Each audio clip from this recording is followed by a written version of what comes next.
আসসালামু আলাইকুম এভরিওয়ান, কি অবস্থা তোমাদের সবার? আশা করি তোমরা সবাই অনেক ভালো আছো। আমিও খুব ভালো আছি। ইদানিং তোমাদেরকে আমি কমিউনিটি পোস্টের মাধ্যমে জানাইছি যে আমার এক্সাম চলতেছে, তার জন্য আর কি আমি এই ফ্রাইডেতে আমি তোমাদের সাথে কোনো ব্লগ ভিডিও আপলোড করতে পারি নাই। তো আজকে আমি ছাদে চলে আসলাম, একটু টাইম পাইছি। তো এসে মাশাআল্লাহ দেখে আকাশটা অনেক সুন্দর লাগতেছে। আমার প্রত্যেকটা ব্লগ থেকে আজকের ব্লগটা বেশি সুন্দর হয়েছে মাশাআল্লাহ, বিকজ আমার ব্লগের মেইন আকর্ষণটা ছিল হচ্ছে আকাশটা, আর আজকে আকাশটা যেহেতু সুন্দর সো আমার ব্লগটা সুন্দর, তাই না? তো আমি আসছি সন্ধ্যার দিকে, তখন দেখতেছি যে পাখিগুলো চলে যাচ্ছে, আর মানে সূর্যটা এত ডার্ক কালার হয়েছিল মাশাআল্লাহ, দেখতে অনেক সুন্দর লাগতেছিল।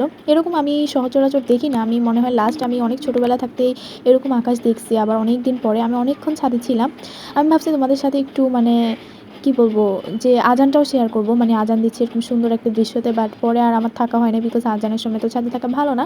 যাই হোক, আমি যতটুকু পারছি তোমাদের সাথে শেয়ার করছি, আশা করি তোমাদের ভালো লাগবে।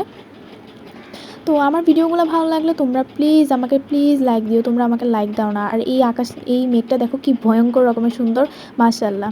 তো আজকের ব্লগটি কেমন লাগলো কমেন্টে জানাবে। আল্লাহ হাফিজ।